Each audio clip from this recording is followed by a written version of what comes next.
Salam sejahtera Malaysia, denyut nadi suara rakyat bergema di channel ini. Jangan lupa tekan butang subscribe, like dan share. Malaysia kita punya, cintai Malaysiaku, kita jaga kita.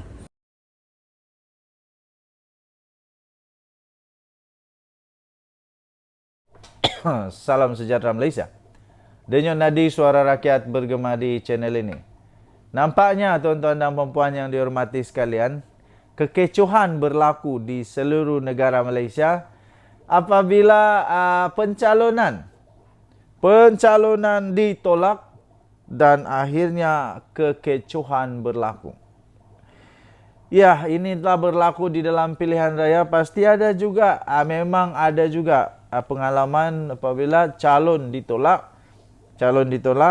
Baru-baru ini PRU yang lalu pun Presiden Parti daripada Sabah pun memang telah ditolak pencalonannya. Kekecohan tercetus di pusat penamaan calon di Dewan Jubli Perak Majlis Perbandaran Kota Baru, Bandaraya Islam, iaitu di MPKBBRI di sini hari ini, selepas seorang calon bebas ditolak. Difahamkan iaitu Tan Le To. Tan Le To berusia 63 tahun yang tampil mahu menjadi calon Dewan Undangan Negeri Kota Lama ditolak berikutan tidak memenuhi syarat yang ditetapkan oleh Suruhanjaya Pilihan Raya SPR apabila pencadangnya iaitu Ong Chilam yang juga suaminya dari Dun Bunut Payung. Pada masa yang sama, suri rumah itu turut membawa penyokong iaitu bapa saudaranya Wee Chun Seng, 85 tahun yang juga pengundi Dun Kota Lama. Pegawai pengurus Dewan Undangan Negeri Dun Kota Lama, Izzuddin Abdul Rashid mengumumkan nama calon Dun Kota Lama pada jam 11.45 pagi. Beliau berkata pihaknya menerima 5 kertas penamaan daripada 5 calon yang hadir di pusat penamaan calon itu.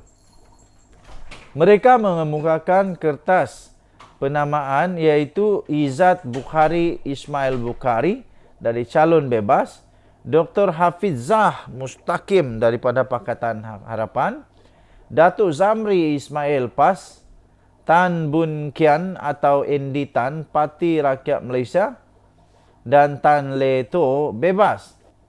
Kemudian katanya, saya telah menyemak kertas penamaan dan setelah selesai disemak, saya berpuas hati memutuskan ada yang ditolak kertas penamaannya iaitu Tan Le To. Dengan ini saya mengumumkan hanya 4 calon yang disahkan bertanding dalam PRN ini, katanya ketika mengumumkan nama calon di sini hari ini. Sejurus selepas pengumuman itu dibuat, Tan Le To dilihat tidak puas hati dan dengan nada tinggi memarahi pegawai pengurus kerana sudah membayar deposit RM5,000 untuk cuba menjadi calon. Wanita itu menuntut kembali wang deposit segera dan enggan meninggalkan lokasi jika selagi tidak mendapat semula wang deposit itu. Berikutan itu, petugas pilihan raya mengembalikan semula wang deposit wanita berkenaan dan keadaan kembali tenang. Okey, Dun Kota Lama menyaksikan pertembungan 4 penjuru Tanjung Mas 1 lawan 1, iaitu Rohani Ismail daripada PAS, Zinda Khalil Sastro Hasan daripada PH, serta di Bunut Payung Datuk Muhammad Hasnan C. Hussein daripada BN akan menentang Syahrimat Yaman daripada PAS. Kita jumpa lagi, kita nantikan keputusannya. Bye-bye. Salam sejahtera Malaysia, denyut nadi suara rakyat bergema di channel ini. Akhirnya, Ketua Pesuruhjaya SPRM tampil memberikan penjelasan yang pasti akan membuatkan ramai orang tengah-nganga dan ramai orang yang pasti ada orang tak puas hati jugalah. Tapi nak buat apa tak puas hati kalau memang itulah kenyataannya. Jadi Azam Baki, Ketua Pesuruhjaya SPRM telah tampil memberikan penjelasan iaitu bahawa Perdana Menteri yang telah memberikan amaran menurut Azam Baki itu bukan satu salah guna kuasa. Suruhanjaya Pencegahan Rasuah Malaysia SPRM memberi amaran, melihat amaran, bukan memberi amaran, melihat amaran yang telah dikeluarkan oleh Perdana Menteri, iaitu mengenai rasuah pada satu program di Kelantan baru-baru ini, merupakan bukanlah satu salah guna kuasa. Bukanlah satu salah guna kuasa. Sebaliknya, kata Ketua Pesuruhjaya SPRM itu, iaitu Tan Sri Azam Baki, beliau berkata, perkara itu adalah nasihat. Nasihat daripada seorang ketua kepada pegawai awam di dalam negara selain ia bukan untuk kepentingan diri sendiri. Sebagai seorang Perdana Menteri, katanya, memang saya rasa itu adalah tanggungjawab beliau untuk menasihatkan dan memberitahu kepada masyarakat. Kerana beliau adalah ketua kepada pegawai awam dalam negara untuk menasihatkan kita semua tidak boleh terlibat dalam rasuah, katanya. Tambahnya lagi, saya rasa tiada masalah mengenai itu. Katanya ketika satu sidang media, sejurus temu bual cakna rasuah bersama SPRM menerusi segmen tamu kita di Negeri FM petang malam. Saya pun tidak pasti kenapa orang tidak suka kalau Anwar Ibrahim mau benteras rasuah. Lepas tu kata salah guna kuasa. Habis siapa yang mau benteras rasuah? Siapa yang mau beri nasihat tentang rasuah? Habis siapa yang perlu untuk membenteras rasuah ni? Kalau bukan Perdana Menteri yang bagi amaran, siapa yang nak bagi amaran? Kita bersyukur kerana kita ada Perdana Menteri seperti Anwar Ibrahim yang berani untuk memberikan nasihat dan mau membenteras rasuah ini, amalan yang memang merosak negara ini. Tapi saya pun tidak pasti kenapa ada manusia di dunia ini yang tetap tak mahu terima untuk rasuah dibenteras. Sampai ada orang kata salah guna kuasa. Aduh, salah guna kuasa apanya? Itu memang pun tanggungjawab Datuk Seri Anwar Ibrahim. Kalau dia tak mau buat pencegahan rasuah, baik dia tak payah jadi Perdana Menteri. Bila dia dah jadi Perdana Menteri, dia kena buat amanah itu. Datuk Seri Anwar Ibrahim pada program Jelajah Perpaduan Madani dan Pelancaran Jentera Perpaduan Kelantan pada 25 Julai yang lalu telah memberi kata dua kepada seorang pemimpin politik. Sama ada memulangkan semula harta, atau didakwa dicuri, atau bersedia untuk disiasat, katanya. Dalam ucapannya itu, Anwar yang juga adalah ahli Parlimen Tambun berkata, jika pemimpin terbabit yang tidak dinamakannya itu gagal berbuat demikian, beliau akan mengarahkan pihak berkuasa untuk menyiasatnya.